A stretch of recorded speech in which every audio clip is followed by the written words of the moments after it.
Halo semuanya. Silakan diisi absennya ya. Dan buka kamera ya. Buka kameranya.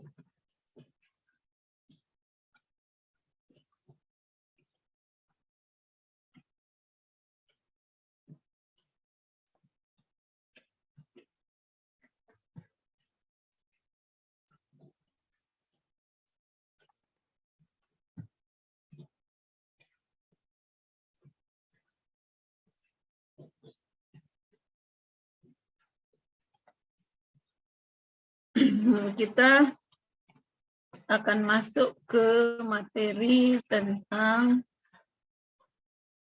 penyediaan air ya, dan dimulai dari sumbernya. Ini wajib Anda Anda baca.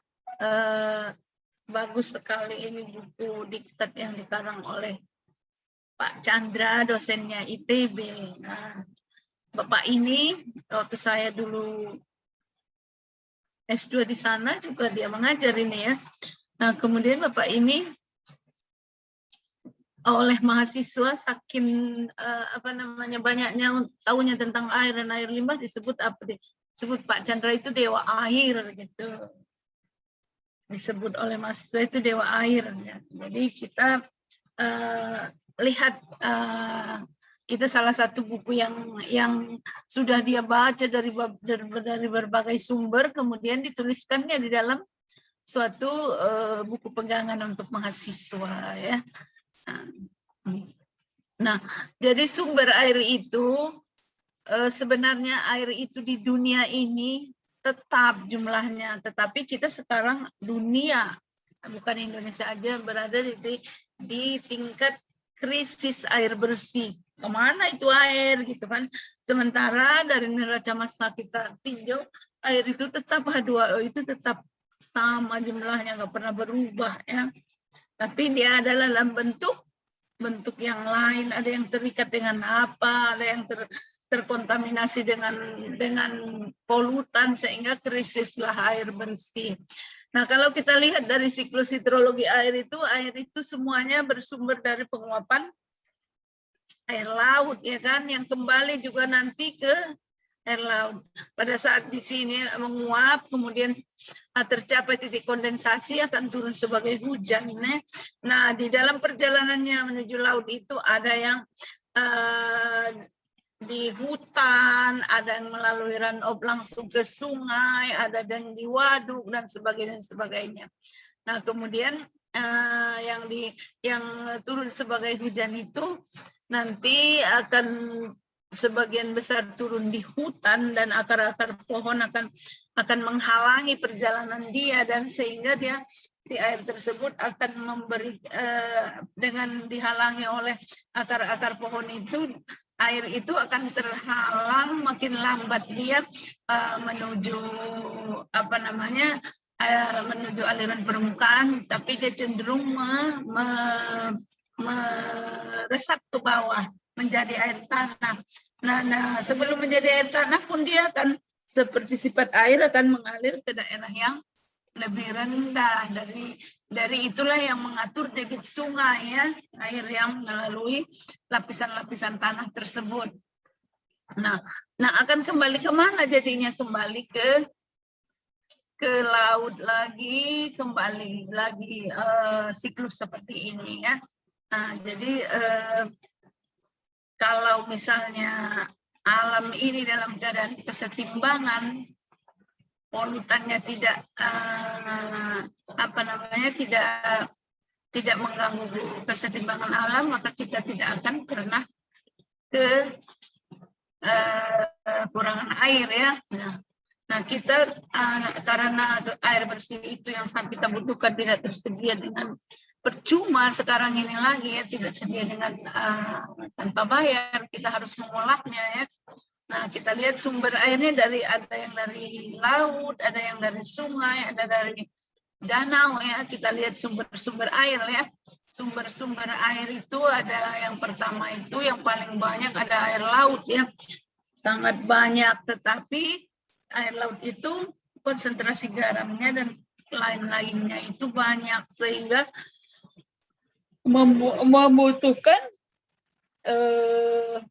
membutuhkan biaya yang sangat besar untuk mengolahnya sesuai dengan keperluan kita.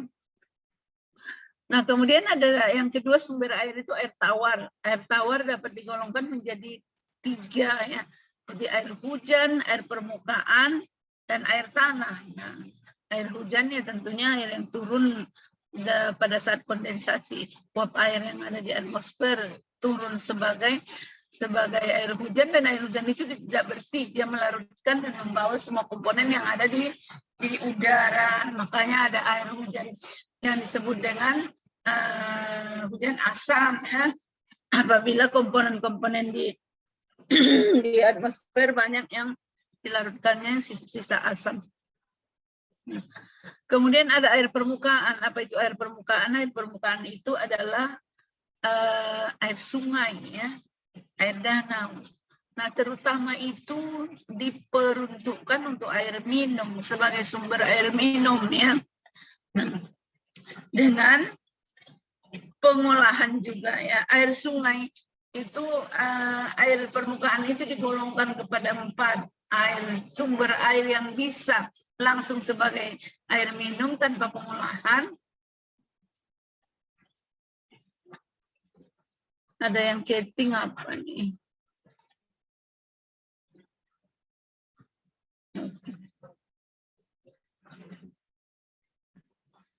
Nah, jadi air permukaan itu umumnya dan peruntukan utamanya itu adalah untuk air minum ya, golongan A tanpa pengolahan, golongan B dengan sumber air dengan pengolahan seperti yang air PDAM tadi dari Sungai Delika atau dari Sungai Sumbal sana, itu golongan B ya dengan pengolahan. Kemudian ada air yang diperuntukkan untuk rekreasi dan perikanan, baru air untuk keperluan industri. Jadi tidak ada air untuk tempat pembuangan limbah. Yang ironisnya kita gunakan air itu sebagai tempat pembuangan limbah, mana dibuang ke sungai setelah diolah itu. Kemudian sumber yang ketiga air tanah. Air tanah itu air yang ada di reservoir yang membentuk kolam di dalam tanah ya. Ada yang dalam, ada yang dangkal ya. Yang dalam itu lebih dari sampai 250 meter kedalamannya. Kalau yang dangkal itu antara 5 sampai 20 meter disebut dangkal.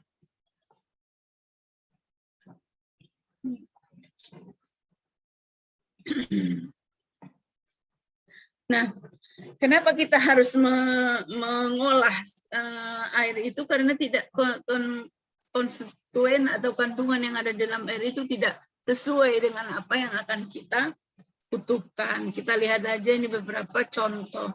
Ya. Nah, kemudian kualitas air sungai itu berbeda-beda ya. Bukan antara satu sungai saja berbeda dengan sungai yang satu lagi atau yang lainnya, tetapi alirannya tiap hari juga berbeda kandungannya, tergantung kepada apa yang dilewatinya dan apa yang terbawa olehnya ya. Nah, itu jadi air sungai itu tidak konstan kualitasnya, dia berfluktuasi. Nah, kita lihat di sini beberapa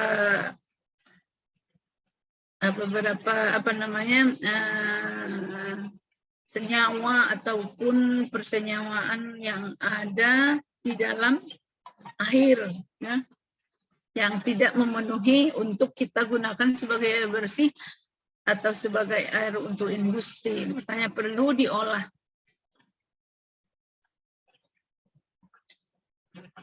Nah, kita tahu di industri itu ada penggunaan air untuk domestik, kemudian untuk air proses, untuk air pendingin, dan untuk air umpan boiler ya. Nah, semua keempat daripada air tersebut memiliki persyaratan tertentu yang sendiri-sendiri. Air minum ada syarat baku mutunya yang dikeluarkan oleh Kementerian Kesehatan. Kemudian sistem air pendingin ada kriterianya tergantung kepada alat yang mau dilewati oleh air pendingin itu ya. Kemudian sistem umpan boiler juga mempunyai suatu kriteria tertentu tergantung kepada tekanan daripada boiler yang dioperasikan. Makin tinggi tekanannya makin ketat persyaratan daripada air tersebut yang akan diproses. Nah, kalau air sistem pemadam kebakaran nggak perlu pakai syarat, asalkan bisa dipompakan ya bisa ya.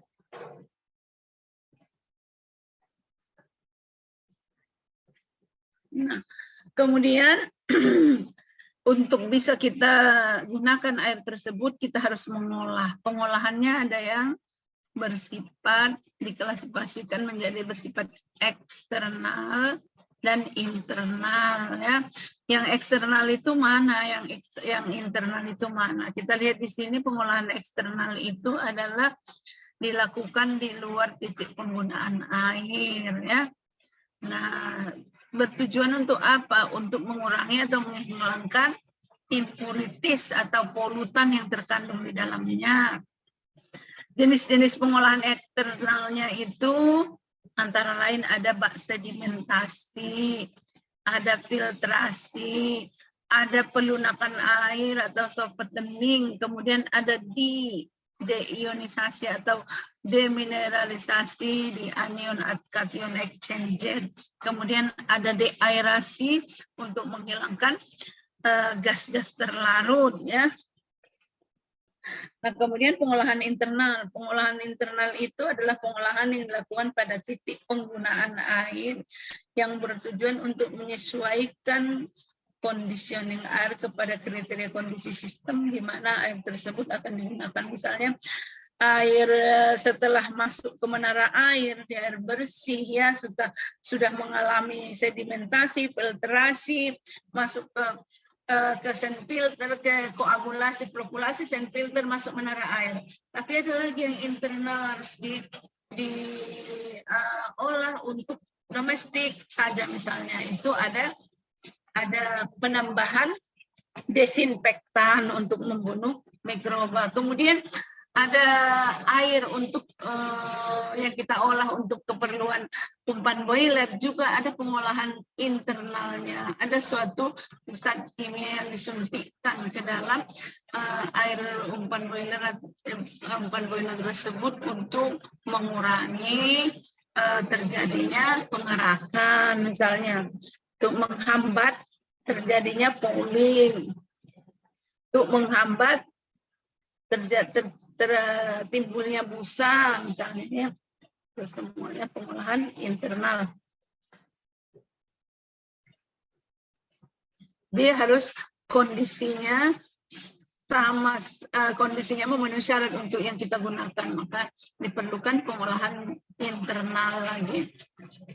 Nah, kemudian umumnya ada bahan-bahan kimia yang akan bereaksi dengan supaya tidak menimbulkan gangguan pada pengolahan air tersebut. Misalnya saja ada oksigen, dapat diikat dengan menggunakan sodium ya, sodium sulfit atau hidrasin.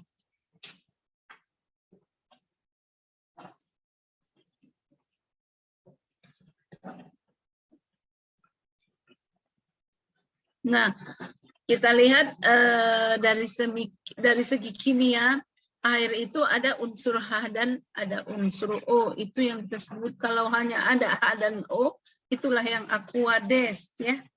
Aquades.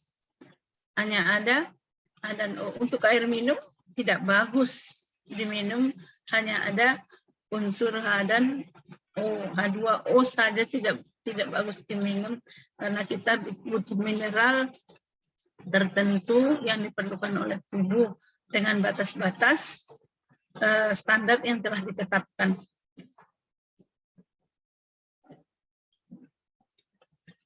Nah, kemudian H2O ini adalah air ini adalah sebagai pelarut yang yang sangat banyak senyawa-senyawa yang bisa larut di dalamnya, pelarut yang sangat bagus lah dan sangat murah ya. Kemudian sifat karakteristik dari air ini sangat dipengaruhi oleh zat-zat yang terlarut di dalamnya ya. Nah, kalau banyak kation anion yang terlarut di dalamnya, misalnya daya hantar listriknya kuat misalnya.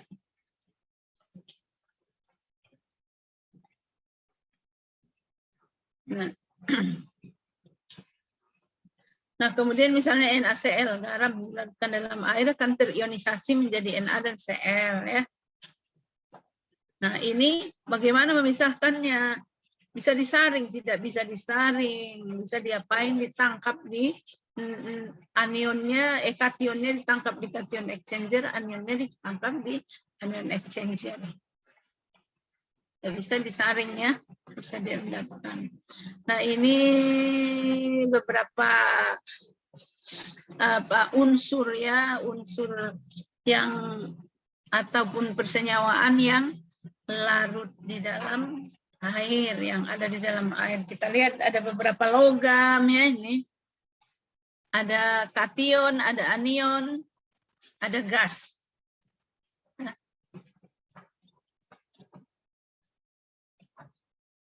Nah, kemudian kenapa disebut dia buatnya berat ekivalen? Nanti dalam perhitungan itu diperlukan berat ekivalen. Berat ekivalen itu apa? Apa berat ekivalen?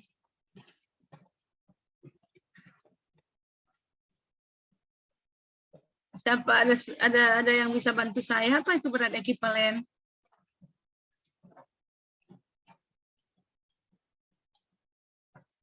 Ayo.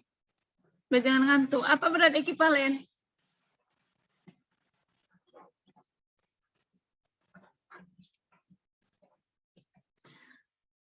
Coba lihat dari tabelnya. Berat atom, berat ekivalen. Apa itu?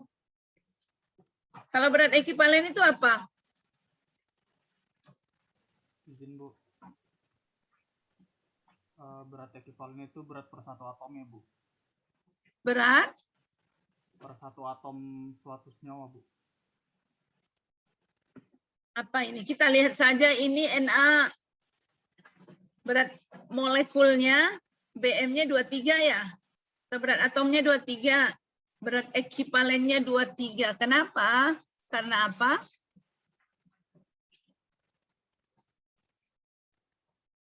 Karena ini lihat muatan daripada kationnya atau valensinya 1. Nah, kalau Ca valensinya 2, berat atom atau berat molekulnya dibagi 2. Nah, kalau SO4, S-nya 32 tambah 4 kali 6, 16 jadi 96. Berapa berat valensinya? H2SO4 2, jadi 96 bagi 2. Nah, itu ya. Jadi berat atom atau berat molekul dibagi dengan valensi ya.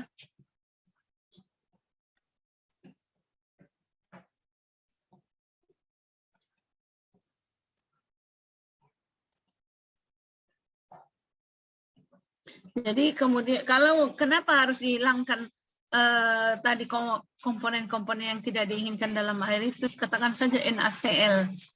NaCl larut dalam air, dia akan memperbesar harga viskositas, densitas, dan tegangan permukaan.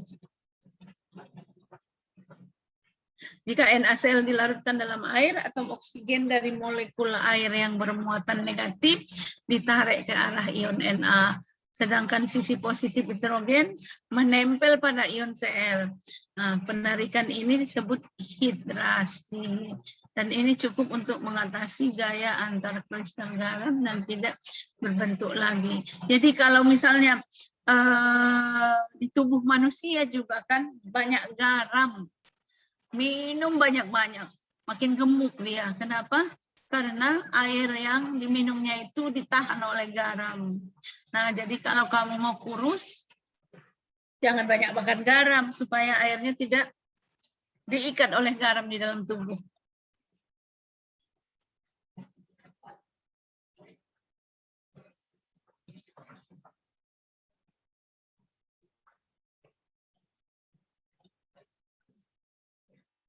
Nah, kemudian untuk satuan konsentrasi di dalam kandungan-kandungan zat yang tadi di dalam air itu ada dinyatakan dalam beberapa ya. Ada ppm, ada miligram per liter ya. Kemudian apa itu jumlah miligram substansi yang ada di dalam air tersebut per 1 liter air ya. Berapa? Misalnya natrium kloridanya tadi 15 miligram per liter, artinya ada 15 miligram NaCl di dalam 1 liter air. Kemudian ada yang dinyatakan unitnya ppm, part per million, itu sama dengan miligram per liter ya. Nah, ppm. Kemudian ekivalen per million, miligram ekivalen per liter ya, miligram per liter dibagi dengan berat ekivalen. Berat ekivalen tadi udah tahu kan di atas, berat molekul dibagi dengan valensi ya. Kemudian ada satuan lain ya, galon, ada apa lagi, ada mili ekivalen ya. Kemudian apalagi satuan-satuan yang penting di dalam air itu ada yang disebut dengan kekerasan air misalnya ya. Dinyatakan sebagai kesadaran air dinyatakan sebagai miligram per liter sebagai karbonat ya, atau sebagai bikarbonat ya. Ini dia sebagai CaCO3 ya. Hardness-nya berapa, sekian miligram per liter sebagai CaCO3. Jadi itu akan sama dengan miligram per liter ion dari analisa air itu dikali dengan 50 per berat ekivalen ion CaCO2. Kenapa 50? Ca-nya berapa? Ca berapa berat atomnya? 40 ya? 40. Kemudian C12. 52. 3 kali 16 berapa? 3 kali 10, 30, 3, 6, 8, 48. 48 tambah 52, 100. Nah, kalau ini diionisasi berapa valensinya? 2. 100 dibagi 2, 50. Makanya ini 50 per berat ekivalen ion.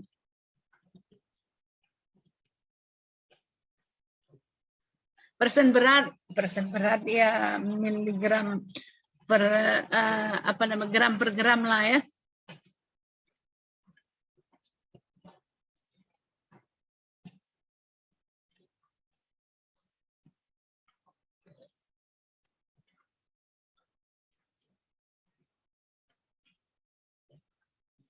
Nah, kita lihat contoh. Ada misalnya 1000 mg per liter sebagai ion Ca. Ca tentunya +2 positif. Itu akan sama dengan berapa? 50 mg ekivalen Ca 2 plus. Itu 1000 dibagi dengan 20. Kenapa 20? Karena Ca-nya itu tadi 40 bagi 2 ya.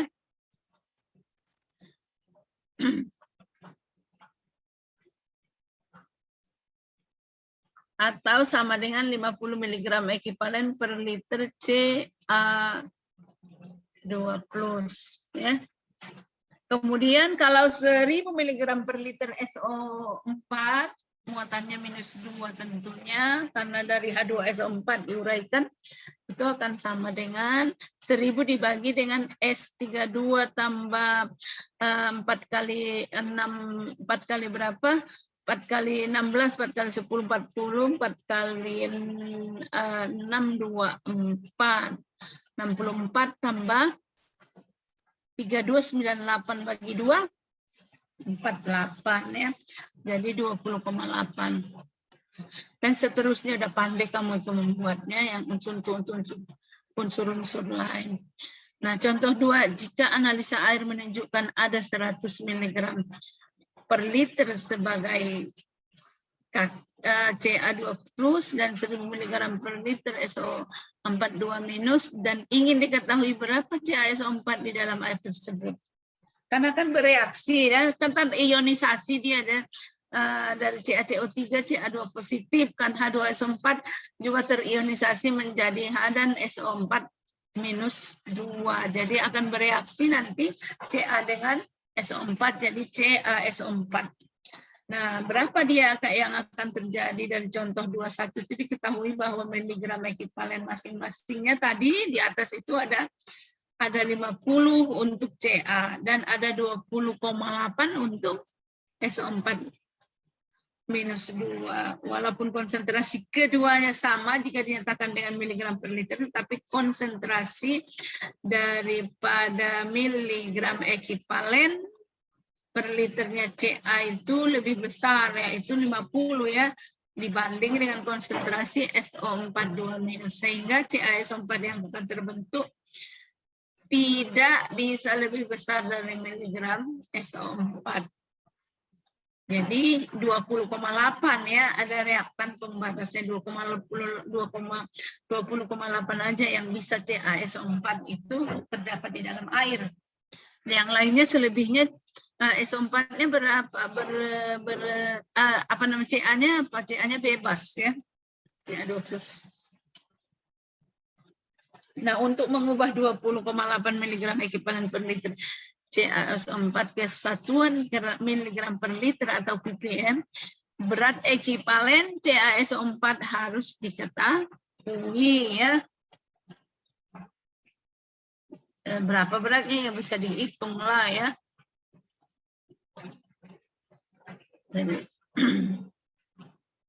Jadi ada 20 tambah 4868 ya.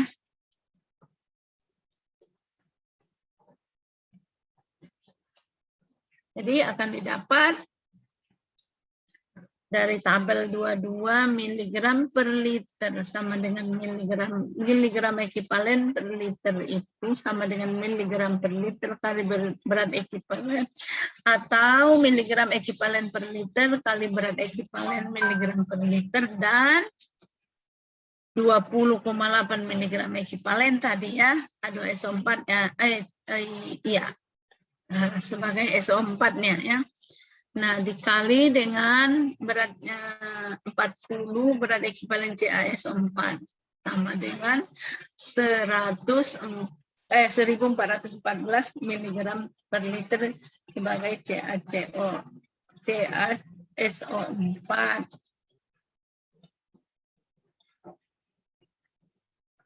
Ini sebenarnya udah kalian pelajari ya, itu di SMA ya. Nah, kalau contoh soal 3, berapa gram kalsium yang dibutuhkan agar dapat berkombinasi dengan 90 gram karbonat CaCO3 untuk membentuk kalsium karbonat. Nah, tadi karbonat adalah radikal yang dibentuk dari karbon dan oksigen ya, C dengan O. Karbon mempunyai berat atom 12, valensinya 4. Sedangkan oksigen bermuatan 16, valensinya minus 2. Ya. Sehingga total valensi dari radikal karbonat itu minus 4 tambah plus 4 tambah minus 2 sama dengan plus 2. 1 ekivalen karbonat adalah 12 ditambah 3 kali 16 dibagi dengan tadinya valensinya 2 sama dengan 30 gram per ekivalen. Nah, kalsium mempunyai massa atom 40 dan valensinya 2.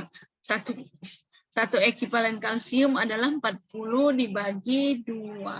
20 gram per ekivalen.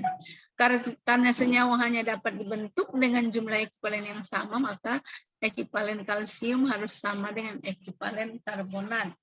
90 gram CaCO3 minus 2 sama dengan 3 ekivalen. Kenapa? Karena 90 tadi dibagi 30 ya.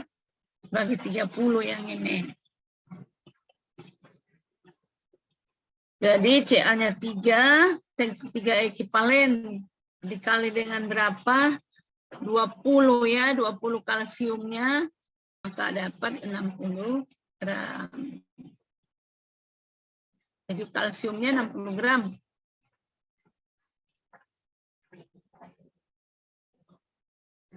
Oke, dan seterusnya ya.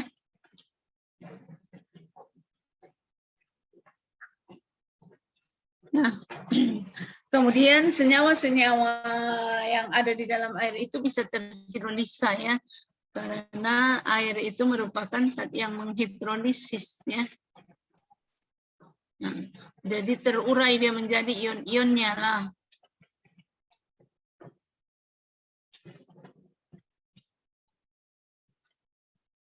Itu kimia daripada air yang penting. Kita lihat berikutnya.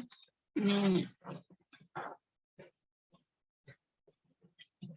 Nah, kemudian kalau kita mengolah air, ada yang harus kita analisa apanya aja. Yang pertama keasamannya, acidity ya. Nanti kualitas air itu macam mana kualitas airnya? Pasti ada keasamannya berapa, acidity-nya berapa. Nah, itu analisa airnya ke situ. Kemudian apanya lagi? Alkalinity-nya berapa ya? Alkalinitasnya berapa? pH-nya berapa? Kemudian salinity-nya berapa? Kandungan garamnya berapa? Ya, itu yang umum-umum ya. Nah, kemudian ada lagi parameter lainnya, yaitu padatan terlarut total atau TDS, total dissolved solid ya, total dissolved solid, padatan terlarut total. Nah, ini menunjukkan jumlah ion terlarut yang disajikan pada analisa air. TDS itu ditentukan dengan cara TDS. Cara apa? Kamu sudah lakukan kalau sudah melewati laboratorium kimia analisa, yaitu dengan cara pemanasan atau gravimetri ya, gravimetri untuk mendapatkan berapa TDS-nya. Kemudian sifat yang lain apalagi densitasnya, densitas itu adalah berat persatuan volume. Kenapa? Karena tadi kan kalau garam banyak densitasnya bisa bertambah sehingga mengganggu tegangan permukaan ya. Kemudian juga dengan specific gravity ya. Specific gravity ini adalah massa jenis air yang murni sebagai H2O. Massa jenis air sampel yang kita ambil, misalnya berapa sih specific gravity air ini? Kamu ambil air keran dibandingkan dengan massa jenis air yang rumusnya H2O ya, air siling aja. Itulah specific gravity. Nah, pada berapa derajat diukur apa namanya alat itu digunakan pada pengukuran 4 derajat. Makanya pada temperatur berapa kamu ambil dibandingkan dengan temperatur dari kalibrasi dari alat yang mengukur itu hidrometer ya. Nah, kalau misalnya kamu ambil temperatur airnya di kolam itu 30 ya 30/4 ya.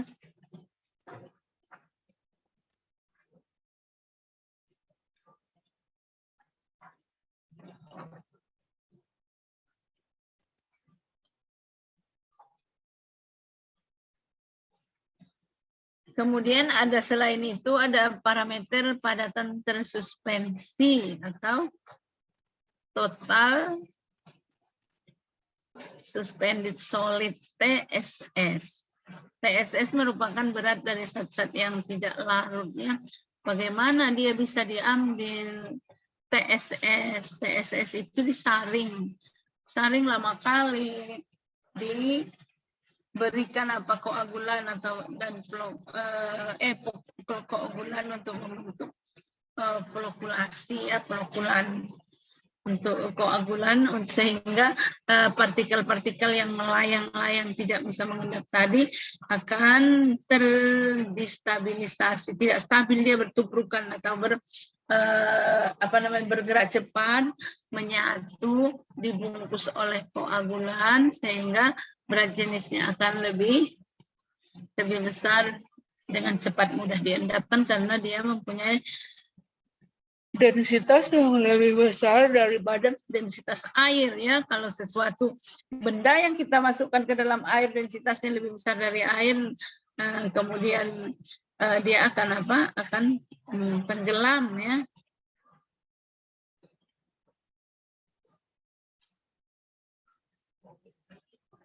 Kemudian ada yang disebut dengan parameter lain, kekeruhan atau turbidity.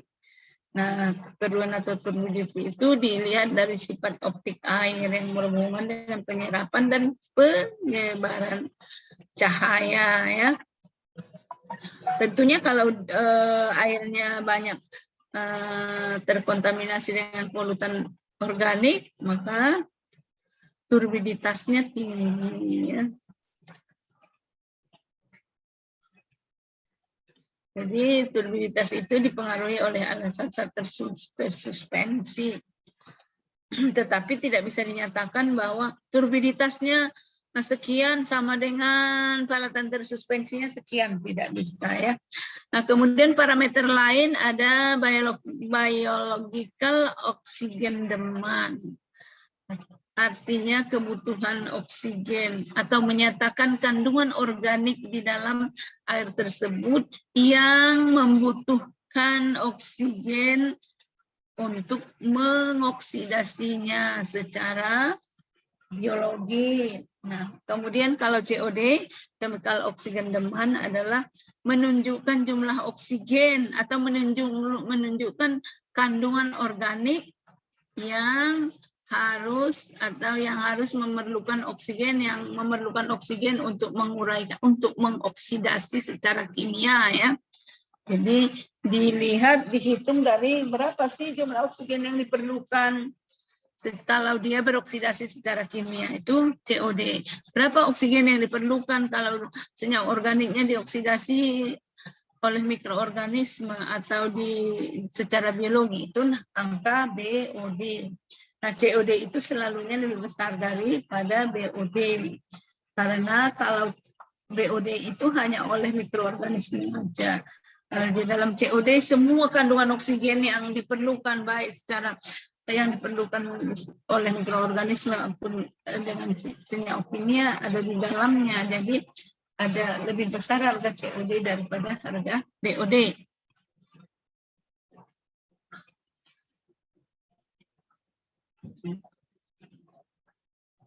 Ini contoh analisa air misalnya. Apa yang kita lihat? Ya, ada miligram per liter, ada mili ekivalen per liter, ya.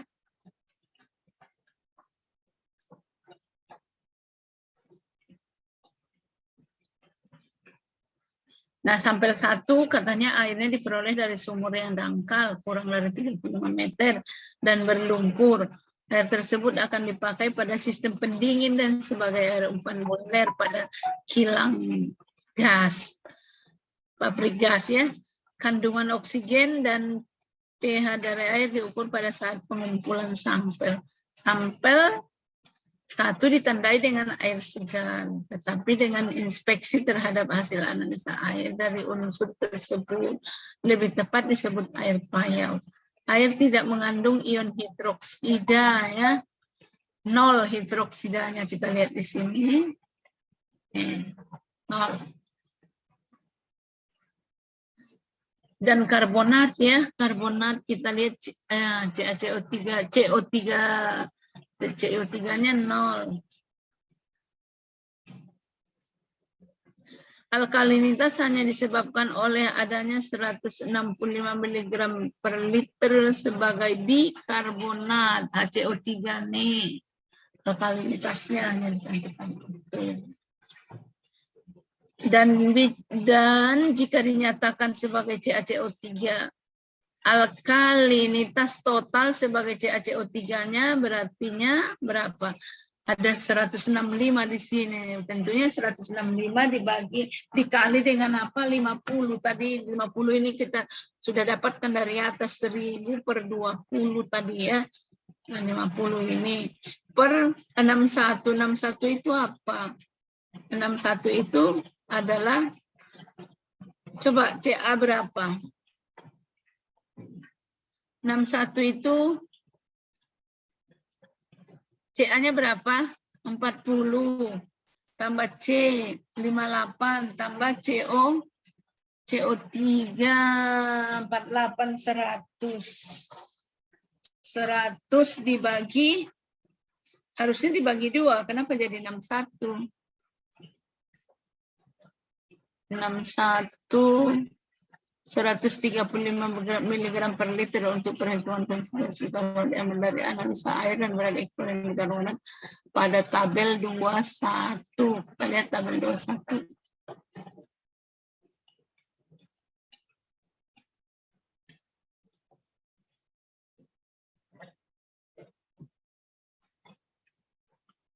Tabel 23.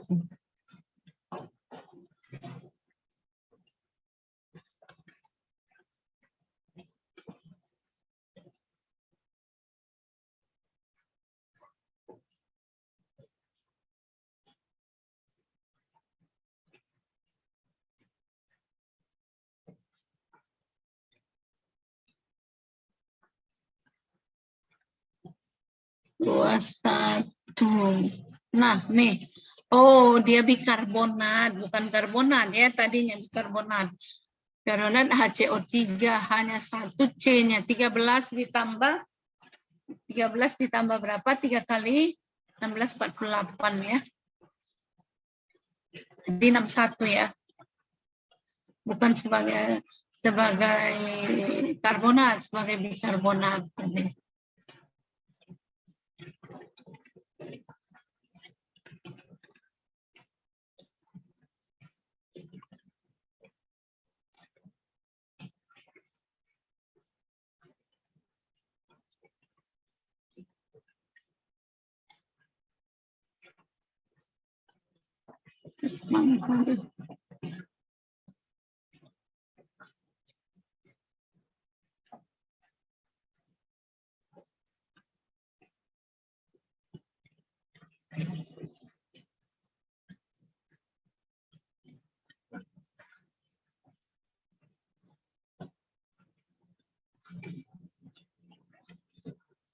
Nah.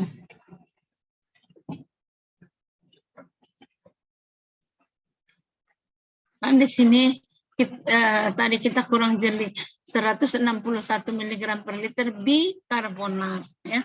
Makanya dibagi dengan 61.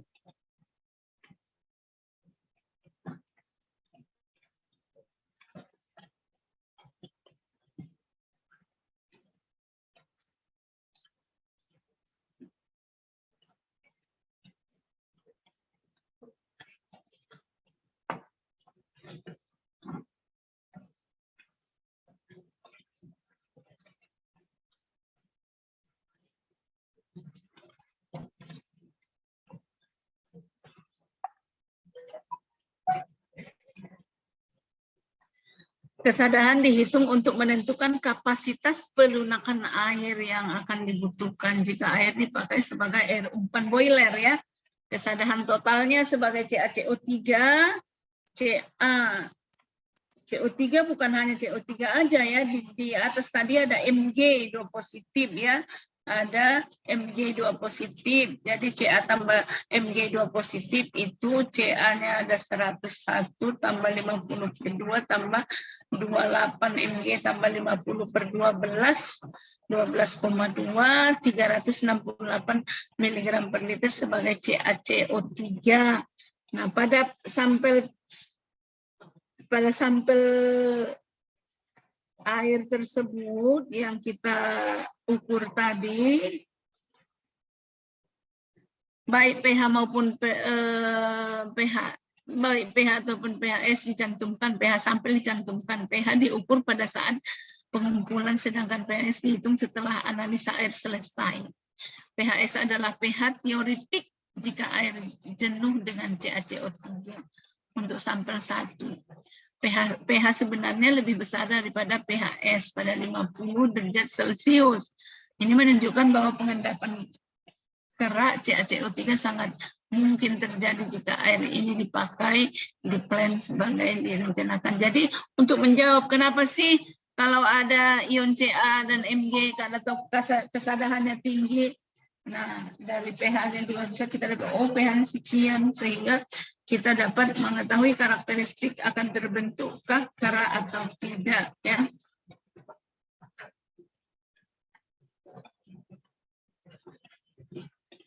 Nah, jadi sumber-sumber air yang digunakan untuk air umpan boiler itu kalau tadinya seperti itu, ya, kecenderungan membentuk endapan CaCO3-nya tinggi, maka kita bisa mengambil keputusan, ya.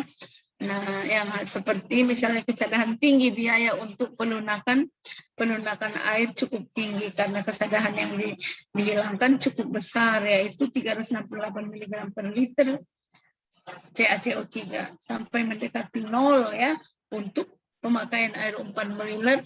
Nah, harusnya baiknya itu kesadarannya 0 sebagai CaCO3, ya, karena akan membentuk pengendapan, akan membentuk kerak di dalam pipa boiler.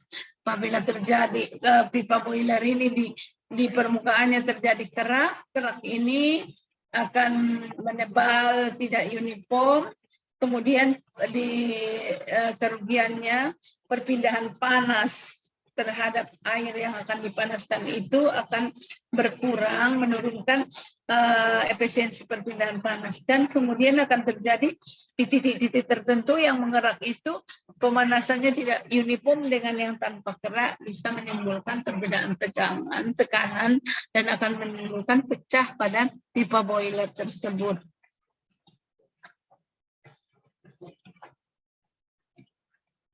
Nah, pengendapan kerak ini pada pipa dan penukar panas sebenarnya tidak akan terjadi jika air digunakan sekali saja atau sekali lewat. Tapi kita kan nggak, di pabrik itu harus kita recycle. Misalnya air umpan boiler kita sudah treatment dengan panjang, ya, melalui pengolahan fisika, mulai daripada tadi disaring, ya, diendapkan, disaring, kemudian masuk clarifier, mengendapkan padatan tersuspensi, kemudian dimasukkan lagi ke sand filter untuk menyempurnakan pengendapannya. Kemudian setelah itu masuk anion kation exchanger, kemudian masuk di aerator, panjang unit-unit yang dilalui untuk melewati persyaratan untuk mendapatkan persyaratan air umpan boiler itu. Banyak energi, banyak biaya tentunya yang digunakan. Jadi setelah terbentuk memenuhi syarat air umpan boiler itu, kita masukkan ke boiler, dijadikan steam. Nah, kemudian steamnya itu boleh kita ambil panasnya untuk pemanas atau dijadikan sebagai pemutar turbin, ya, diekspansikan. Nah, kemudian dia akan berubah wujud menjadi kondensat. Nah, kondensatnya itu kita tidak buang. Nah, makanya dibilangnya tidak sekali pakai, ya, tidak satu kali pakai. Nah, kalau sekali pakai aman-aman aja. Nah, tapi itu akan balik lagi ke dalam air umpan boiler dan akan terakumulasi konsentrasi daripada CaCO3-nya. Nah, makin lama makin banyak, makanya dia harus 0, ya, mendekati 0.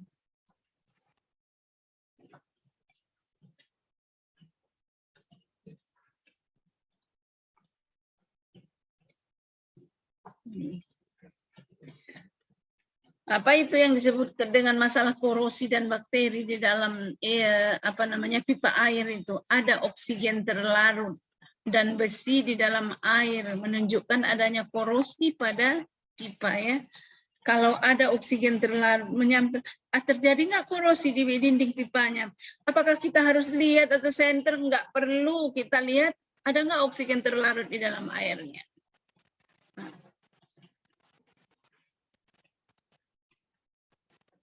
Nah, kemudian kalau ada oksigen, bakteri aerob akan hidup ya. Nah itu, jadi nggak perlu harus diberhentikan air mengalir di dalam pipa itu kemudian cek korosinya, enggak. Daripada kualitas airnya, dari kualitas airnya disampling, oksigennya ada enggak? Oh, kalau oksigennya ada, apa yang akan terjadi?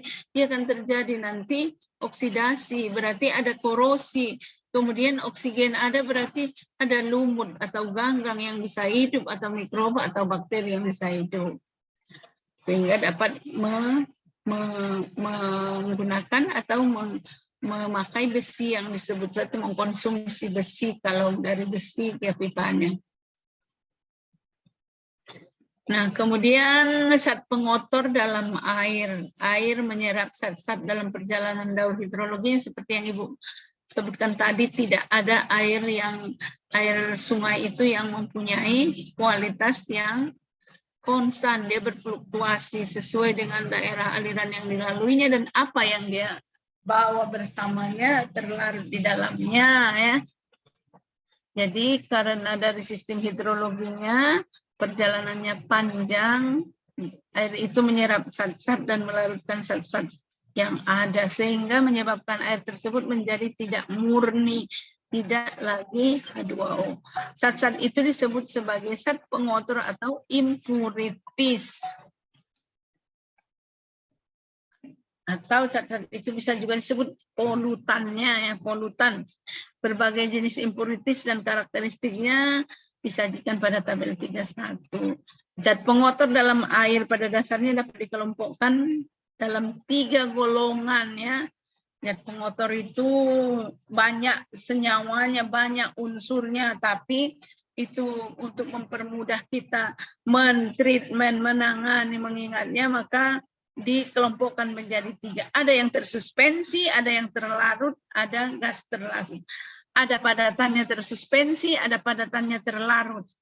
Yang tersuspensi tadi itu yang melayang-layang, yang membutuhkan koagulan untuk mengendapkannya. Kemudian ada padatan terlarut, tidak bisa disaring, harus ditangkap di anion cation exchanger.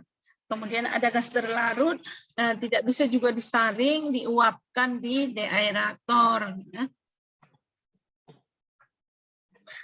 Nah, kita lihat padatan tersuspensi di dalam air ya. Padatan tersuspensi ini merupakan istilah yang diterapkan pada zat hidrogen yang terkandung dalam kebanyakan jenis air. Padatan tersuspensi terutama terdiri dari lumpur ya, humus organik yang membusuk ya, limbah dan bahan-bahan buangan industri lainnya.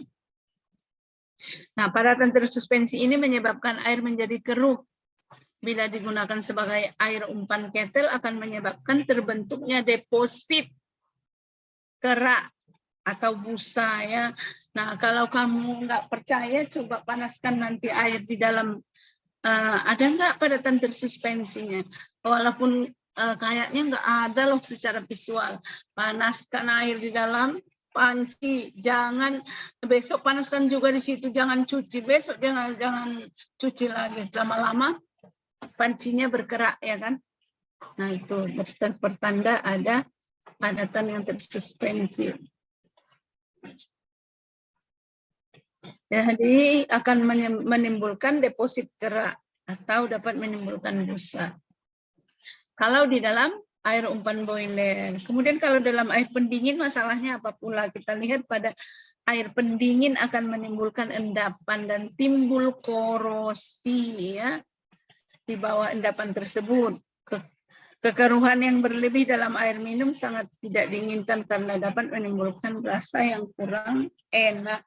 Atau kalau depositnya sebagai CaCO3 masuk ke dalam tubuh, disaring di ginjal, yang keluar H2O-nya, Ca-nya itu menjadi deposit batu ginjal ya.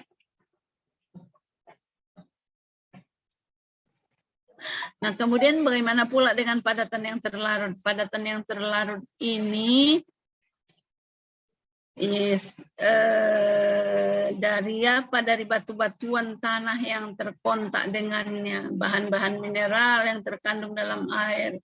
Karena kontak dengan batu-batuan tersebut antara lain ada CaCO3, MgCO3, CaSO4, MgSO4 terionisasi lagi dalam air. Nah, apabila air yang mengandung CaCO3, MgCO3, CaSO4, MgSO4, NaCl, Na2SO4, SiO2 ini diumpankan, dipakai sebagai air umpan boiler untuk membuat pembangkit atau untuk sistem air pendingin mempunyai dua parameter penting yang merupakan akibat dari padatan tersebut, yaitu ada kesadahan atau hardness dan ada alkalinitas atau alkalinity, ya. Padatan terlarut lainnya seperti garam terlarut, asam dan zat organik tidak dibahas di sini. Yang dibahas adalah hardness dan alkalinity, ya. Nah, nanti ada kimianya, ada unsur, ada polutannya, ataupun ada kandungan deposit yang ada di dalam air itu. Nah, di rumus kimianya ini, efeknya ini, pengolahannya seperti apa, nanti kamu baca di tabel ini. Sini cara pengolahannya, ya. Kalau ada itu efeknya apa, yang penting itu kalau ada itu efeknya apa, zatnya, efeknya apa, dan cara pengolahannya apa, itu yang penting kamu tahu dari tabel itu.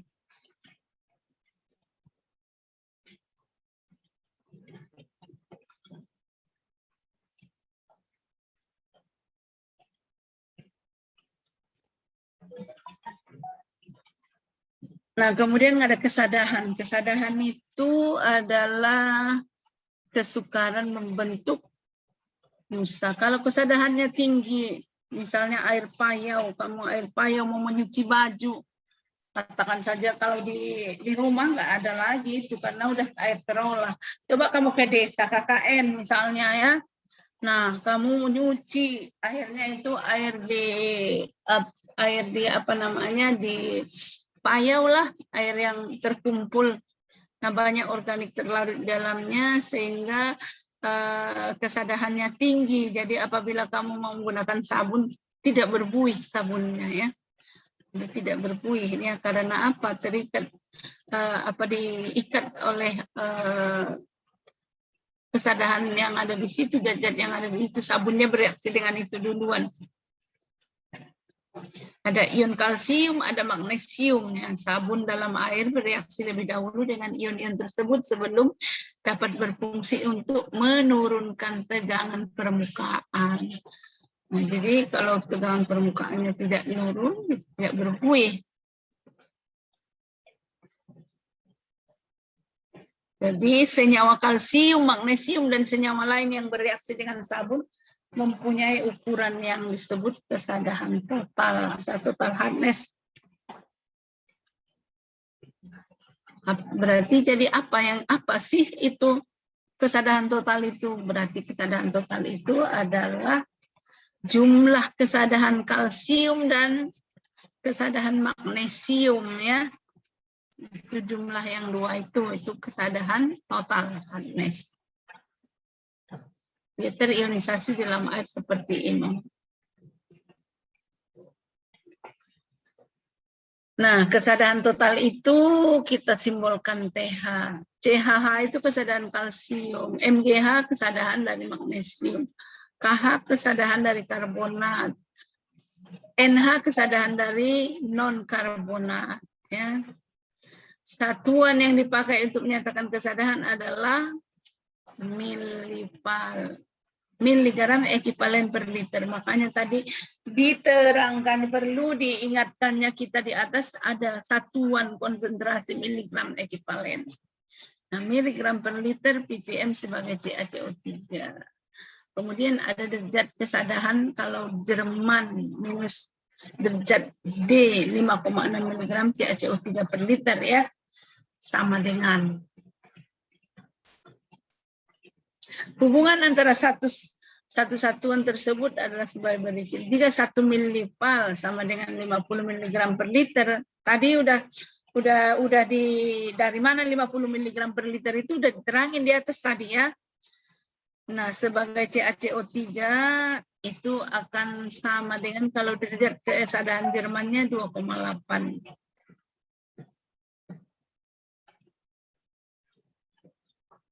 Kenapa rupanya kalau kesadaran itu ada di dalam air, apa kerugiannya terhadap industri?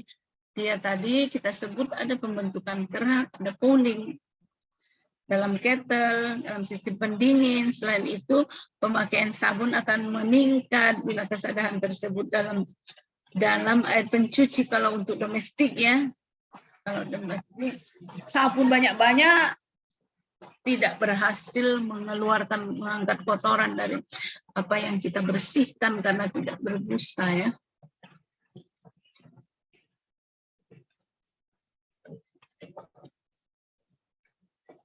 Kemudian ada yang kita sebut dari tadi parameter alkalinitas. Alkalinitas itu disebabkan adanya senyawa alkalis dalam air. Alkalinitas ini didefinisikan sebagai ukuran dari kapasitas air untuk menetralkan asam. Alkalinitas dalam air ada 3 jenis. Ada alkalinitas hidroksida, OH alkalinity, alkalinitas karbonat, Ca alkalinity, dan ada alkalinitas bikarbonat, HCO3 alkalinity. Penentuan alkalinitas dilakukan dengan titrasi menggunakan larutan HCl ya.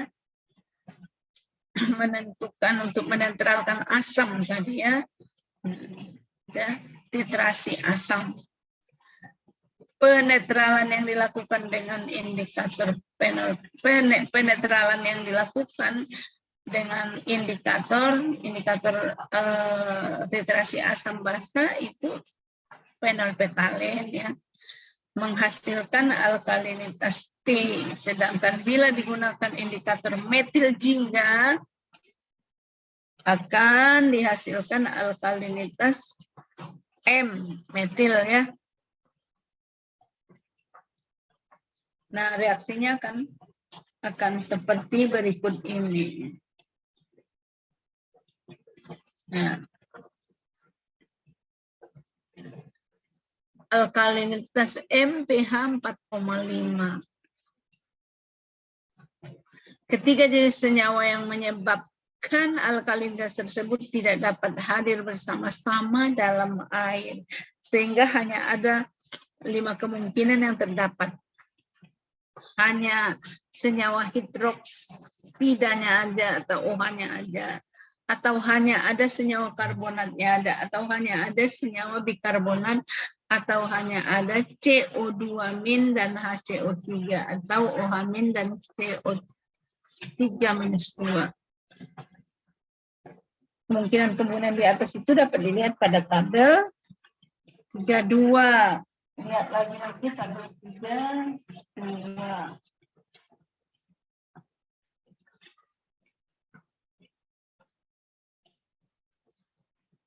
Nah, kalau kita menaikkan alkalinitas berarti menaikkan kesadaran karbonat, mengurangi kesadaran non-karbonat. Nah, air baku pada umumnya hanya mengandung alkalinitas M.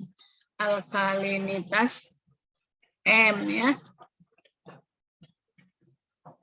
Hanya mengandung apa? HCO3 saja dengan pH sekitar 7. Alkalinitas yang cukup tinggi diperlukan pada air umpan kettle untuk mencegah korosi ya. Karena bersifat asam akan cenderung korosi. Jadi dinetralisir dengan alkalinity.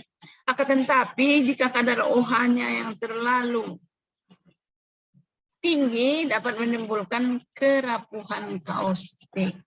Kalau basa kali pun dia rapuh.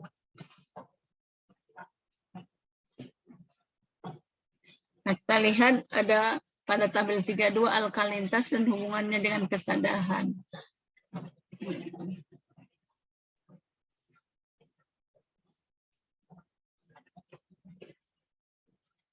Apa katanya dia? M alkalinity itu alkalinitas metil urin, M P alkalinity alkalinitas fenolphthalein, OH alkalinity alkalinitas hidroksi, CO2 alkalinity karbonat.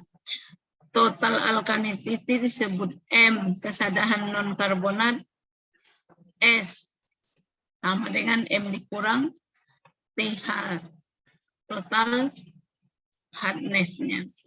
Kesadahan semu pseudo hardness ada TH dikurang M-nya. Nah, itulah makanya tidak juga boleh terlalu sadah, tidak boleh terlalu alkalinity ya. Kalau alkalinity-nya tinggi dia rapuh. Nah, kemudian setelah dihilangkan anion kation itu dari air umpan boiler, ada satu lagi, gas terlarut. Gas terlarut itu ada CO2, ada O2, ada N2, ada NH3, NO2, nitrat, ada H2S. Nah, semua ini akan menimbulkan korosi kecuali CO2. Menimbulkan korosi kecuali CO2, O2 dan NH3. Gas-gas yang terlarut tersebut pada umumnya tidak menimbulkan korosi. Jadi kalau NH3 ada tidak menimbulkan korosi, NO2 juga tidak, H2S yang menimbulkan korosi CO2, O2 dan NH3. Kalau N-nitrogen karena dia inert ya. Yang inert. Kalau untuk korosi tidak dia. Tapi kalau di air minum nitrat-nitritnya tinggi bisa menimbulkan sindrom baby blue ya, yang menyebabkan gangguan kesehatan pada manusia. Atau kalau untuk kegunaan airnya itu sebagai di danau misalnya dia menyebutkan eutrofikasi atau blooming alga kalau nitrogennya tinggi ya. Kalau H2S racun ya. Jadi oksigen terlarut dalam air merupakan penyebab utama terjadi korosi. Kenapa? Karena oksigen itu adalah oksidator yang paling kuat ya. Tinggi, oksidator yang paling kuat adalah oksigen.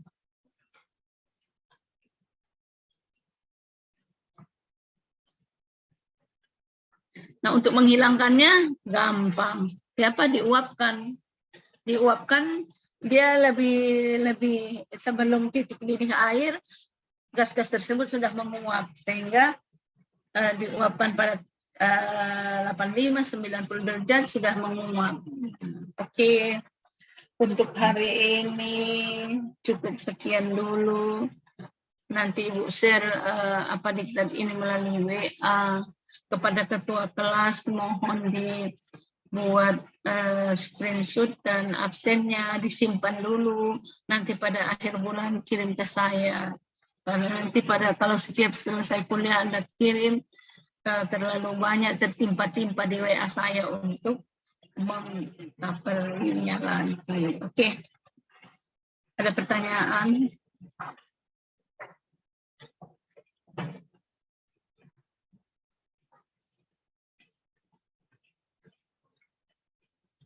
Kalau tidak ada pertanyaan, cukup sampai sekian dulu pada hari ini. Suara pun sudah mau habis.